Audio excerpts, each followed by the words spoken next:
Hi, we'd like to talk to you about how to deal with loose dogs on the walk. These are suggestions only that may or may not work for you.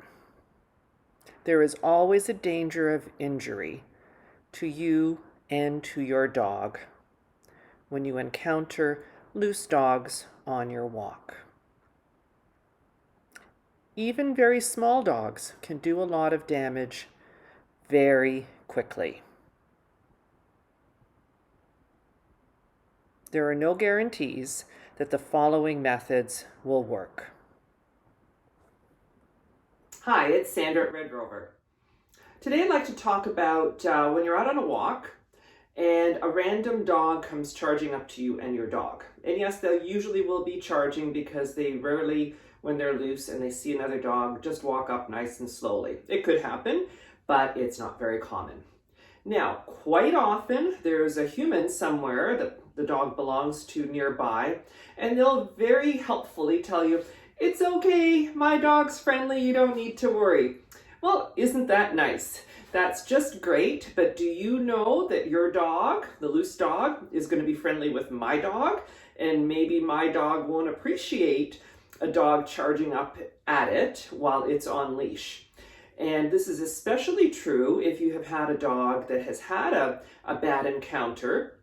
Could be anywhere, could be just something that was minor and it perceives it as a bad encounter.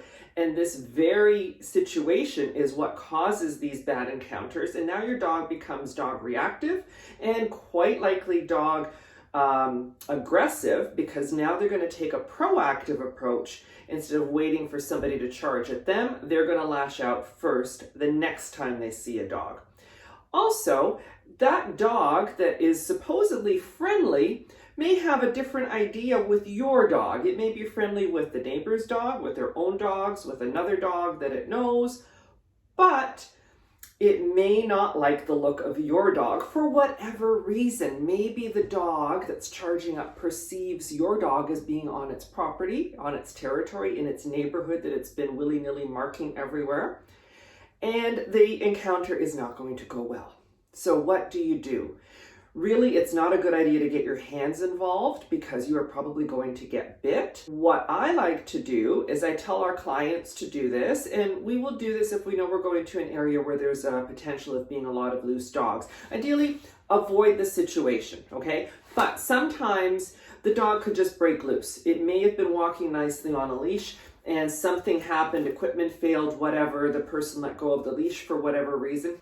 So what we tell our clients to do, and you have to work at this with your dog first, is to carry an umbrella. I got this nice bright color so that the dogs could see it. So it is up to you as your dog's person, owner, master, whatever you want to call it, handler, who's ever with the dog, needs to be in charge so that your dog trusts you.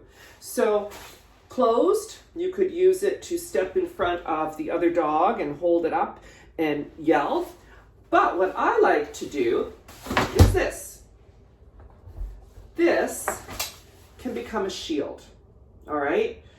It instantly opens with the little instant button there, and then you can close it up quickly if need be, but it creates a shield for you and your dog. So that means that when you're walking with it, you can't have it done up, because if you do, when you push the button, it's not going to open. So you have to have it loose and be ready, all right? The big thing with this is not only could it scare the approaching dog, but it could also scare your dog.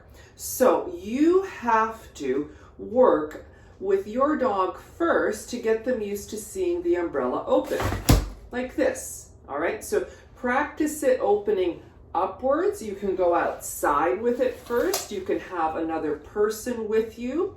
If you don't have another person with you, then practice it so that you are calmly with your dog. Your dog's on leash and you're feeding your dog a treat or you're doing something, and you can hold it further away and you can open it like this, and they're on leash so they can't run away, and you just act normally. Ideally, most dogs have already seen an umbrella that's open. So now it's just this action. So once they're used to this, then you can start having them on leash and practice it. So they're on leash here with you on this side, the umbrella's facing the other way, and you pop it open like this. So they get used to seeing that. Then eventually you can have it in front of you. You just have to step back a bit. Your dog's on leash, and you can practice opening it this way with them so they don't get freaked out when it happens. We don't want the time that a dog's charging at your dog to be the first time it sees the umbrella opening. All right. I think this is a great solution. Is it going to work in every circumstance? No, probably not, because some dogs can be very big and mean and aggressive, but it could be enough to startle the dog out of the way and hopefully buy you a little bit of time, and maybe the other person will come up and rescue you and your dog. I have seen a lot of trainers in videos walking with a big stick, nice big stick, and they're using it sort of like a walking stick, but they're also using it to help if there are free dogs running around. So free dogs, again, meaning dogs that have broken off leash somehow. In our opinion, and it's also the law, a dog should not be off leash. Okay, in public areas, in non-designated leash-free areas, your dog should not be off leash.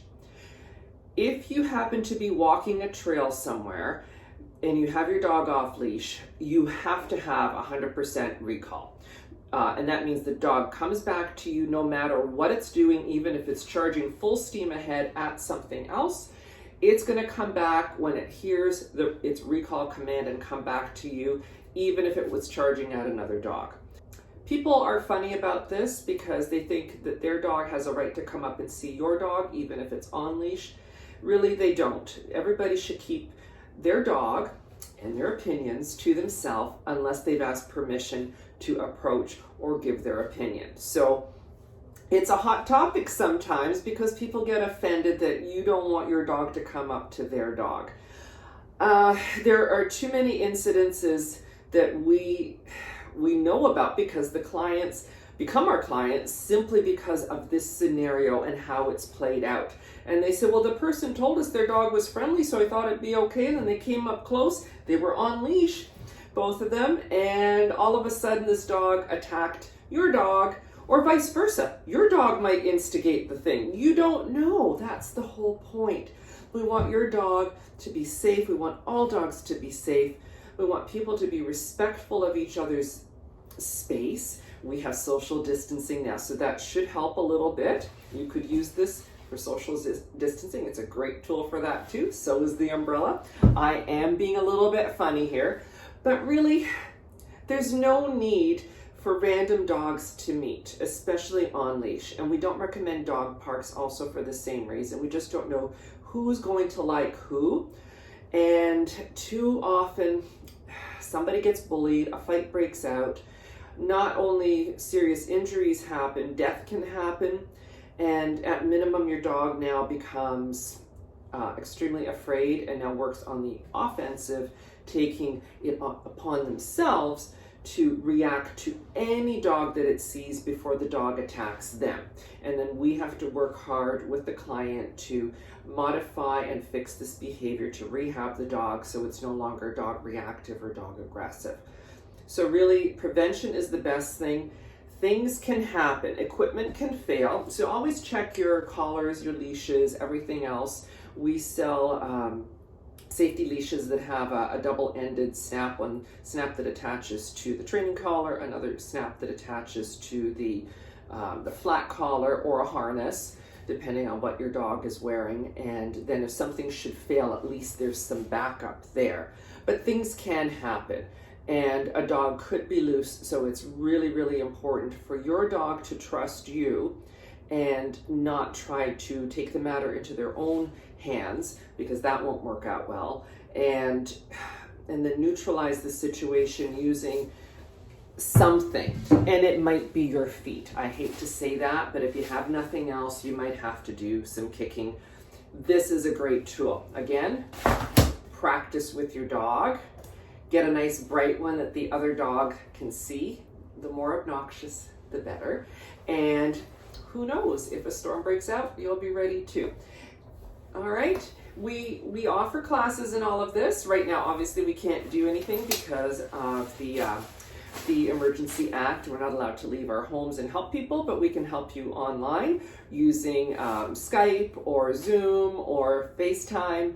And we're trying to put out a lot of videos, so subscribe to our channel. I keep forgetting to tell people that. Please subscribe. Let us know if you like this, and let us know if there's another topic you'd like us to talk about. All right, have a great day, and order an umbrella online if you don't have one already.